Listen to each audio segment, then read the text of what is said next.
Hello students, myself Rakesh Misra. This is very important video for class 11th students and those who are going to participate in competitive examination like NEET, JIPMER, AIIMS and many other competitive examination related to biology. This may help to the preparation of photophosphorylation. Here we are going to talk about the photophosphorylation. So without delay time, we get back over the concept photophosphorylation. Photophosphorylation. What is photophosphorylation? Photo means क्या होता है light, phosphorylation means क्या होता है synthesis of phosphorus compound. Synthesis of phosphorus compound as an energy source.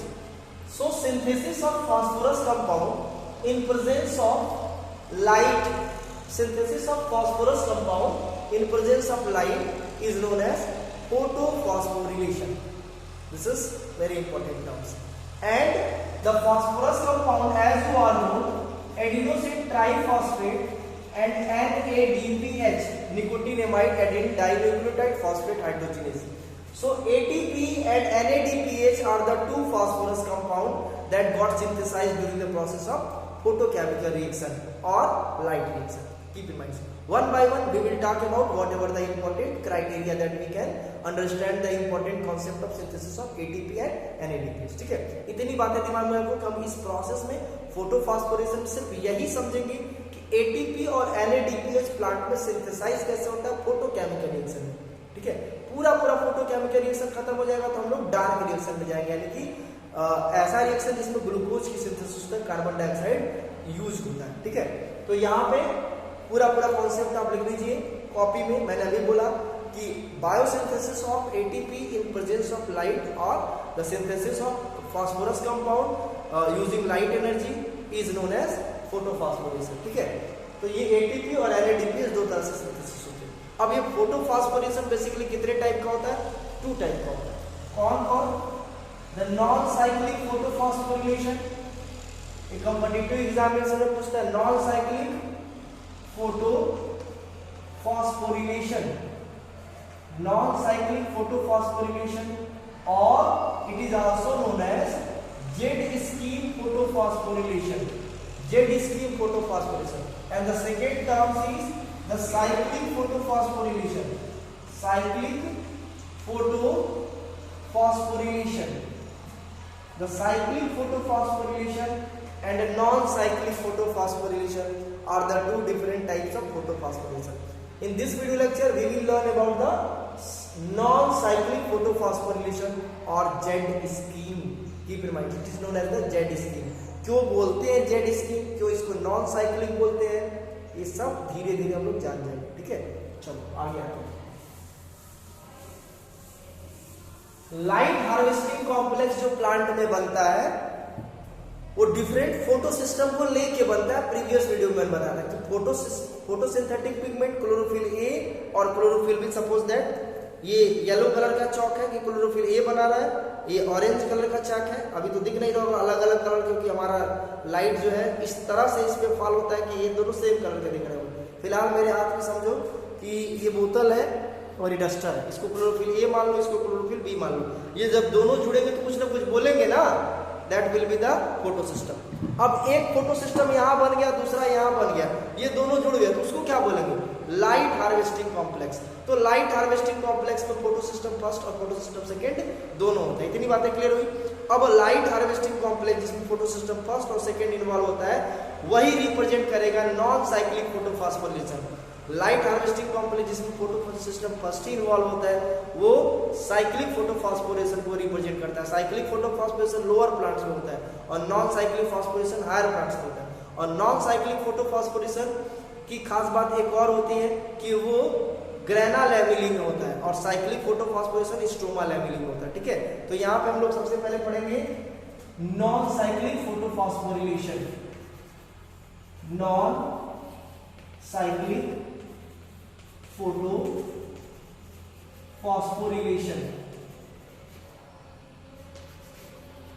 Non cyclic photophosphorylation. ध्यान से सुनना, एकदम दिमाग में जैसे ऋषि मुनि तपस्या करते हैं कहाँ पे, हिमालय पे, वैसे ही सुनते रहना पूरी बात, ठीक है, ध्यान सुनो। ये आपका हो जाता है, यहाँ मैं ड्रॉ कर दिया एक ग्रुप फोटो सिस्टम सेकेंड का, क्योंकि मैंने बताया था कि फोटो सिस्टम फर्स्ट और फोटो सिस्टम सेकेंड ये दो फोटो सिस्टम इन्वॉल्व होते हैं। और नाम इसका क्यों पड़ा, क्योंकि डिस्कवर किया गया था फोटो सिस्टम फर्स्ट को पहले, इसलिए उसका फर्स्ट, और फोटो सिस्टम सेकेंड को बाद में, इसलिए उसको सेकेंड। लेकिन फोटो सिस्टम फर्स्ट और फोटो सिस्टम सेकेंड में जो कॉमन बातें होती है, क्लोरोफिल ए होता है, दोनों में क्लोरोफिल ए होता है, ठीक है, दोनों में क्या होता है क्लोरोफिल। जैसे ह्यूमन में मेल और फीमेल में दोनों में एक्स क्रोमोसोम जरूर होता है एटलीस्ट, वैसे ही फोटो सिस्टम फर्स्ट और फोटो सिस्टम सेकेंड में ए, क्लोरोफिल ए जरूर होता है। ये बात अलग है कि फोटो सिस्टम फर्स्ट में बी होता ही नहीं है, क्लोरोफिल फोटो सिस्टम सेकेंड में क्या होता है, ए और बी दोनों होता है, ठीक है।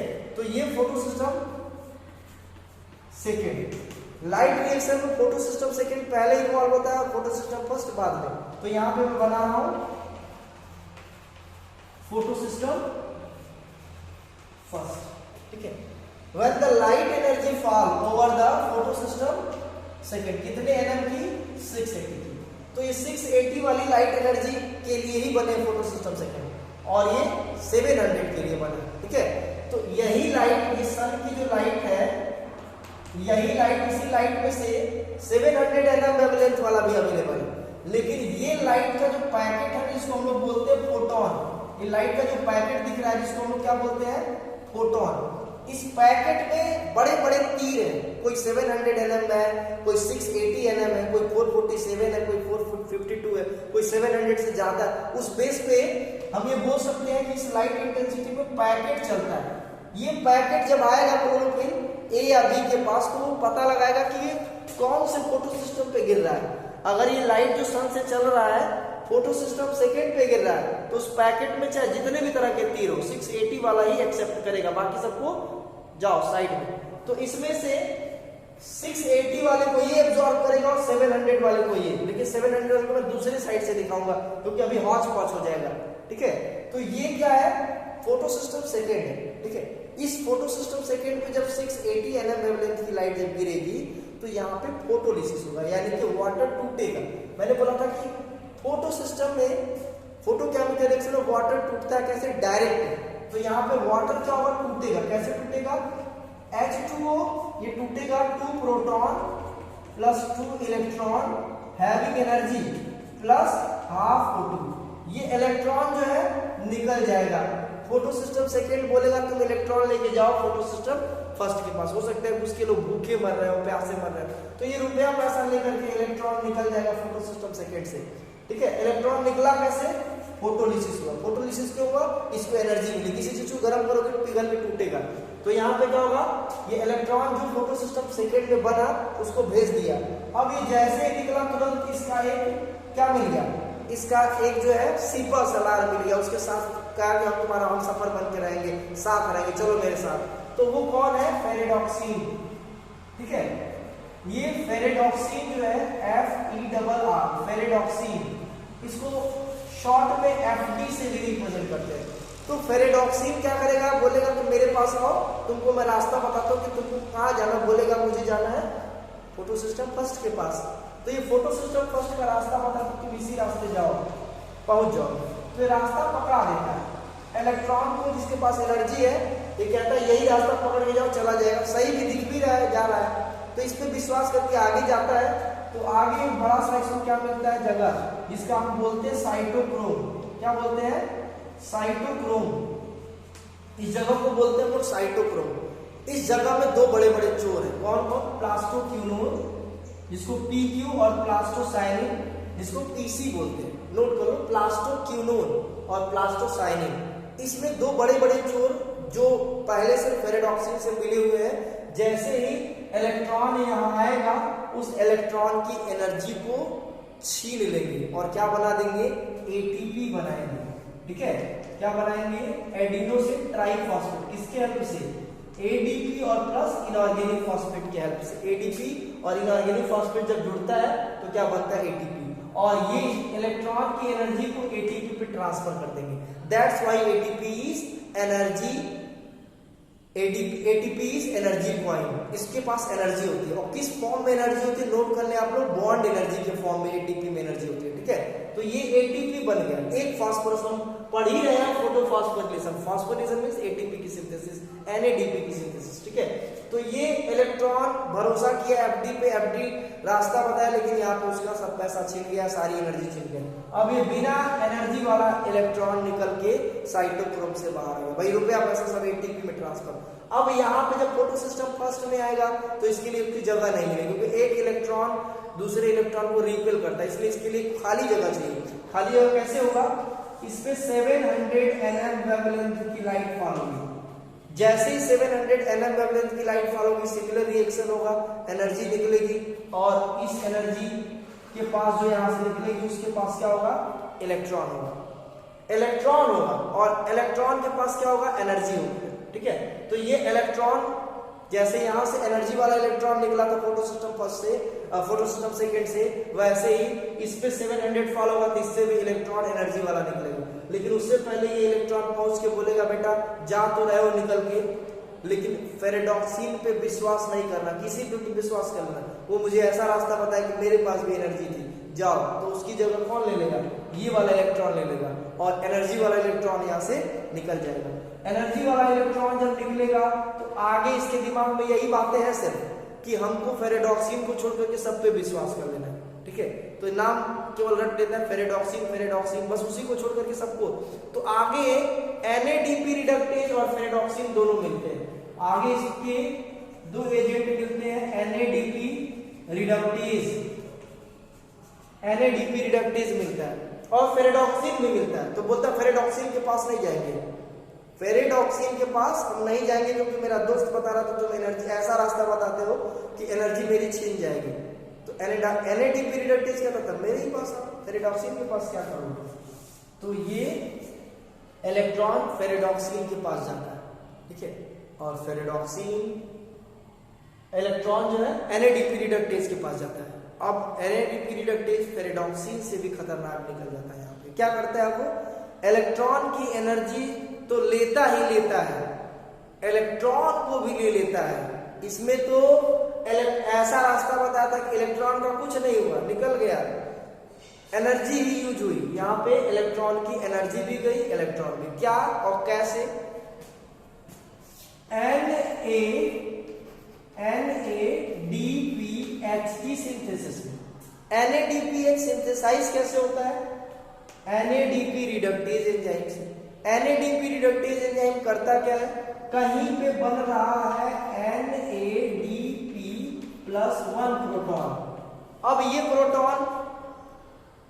प्रोटॉन तब सेटिस्फाई होगा जब इसको एक इलेक्ट्रॉन मिलेगा, तो इसका एक इलेक्ट्रॉन वहां यूज हो गया। अब ये प्रोटॉन NADP से तब जुड़ेगा जब उसको एनर्जी मिलेगी, तो इस इलेक्ट्रॉन के पास क्या है, एनर्जी भी है, तो ये इलेक्ट्रॉन प्रोटॉन को सेटिस्फाई भी कर दिया और एनर्जी भी ट्रांसफर कर दिया। So we can say that the NADPH is one of the another energy source in plants. So in this way we can say that during the non cyclic photophosphorylation both ATP and NADPH synthesize. So some important things that you need to write in your copy. This happen in grana lamellin. Grana lamellin. This required both photosystem first and photosystem second. In this way both ATP and NADPH get synthesized. In this way we can say that the electron never return back from the photosystem first. Electron never return. In this way we can say that this is occurs in higher plants. Keep in mind. And in higher plants, in this way we can say that NADP reductase enzyme required for the synthesis of NADPH. So this is the some important concept that you need to mention as non-cyclic photophosphorylation. Let I revise the overall basic concept. As the 680 nm wavelength of light fall over the photosystem second, there will be the photolysis of water, which create the two molecule of electron having high energy along with proton and oxygen. The electron having high energy released out from photosystem second trapped by the primary electron acceptor.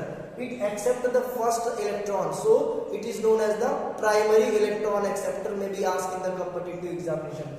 So ferredoxin trap the electron and send to the cytochrome. In cytochrome, the energy of electron get utilized in the synthesis of adenosine triphosphate, and energy-less electron released out from the cytochrome to the plasto to the photosystem first.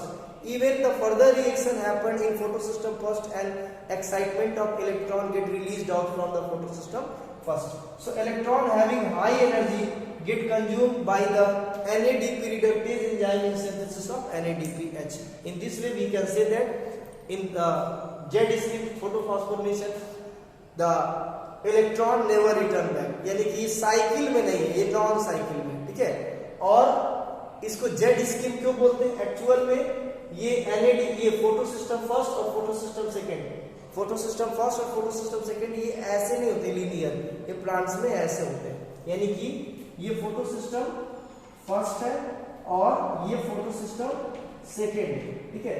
तो ये photosystem first से photosystem second से ध्यान सुनो, ferredoxin और यहाँ cytochrome, ठीक है, और साइटोक्रोम से फोटोसिस्टम फर्स्ट। ये इलेक्ट्रॉन जो है जेड की तरह से मूव करता है, जिग जेड। इस बोर्ड को देखो, ये जो लाइन दिख रही है इलेक्ट्रॉन के ट्रांसपोर्ट को अगर हम ऐसे लाइन में कर दें तो ये इसको सीधा कर दे, ऐसे कर दे तो ये जेड की तरह से दिखेगा। कैसा दिखेगा?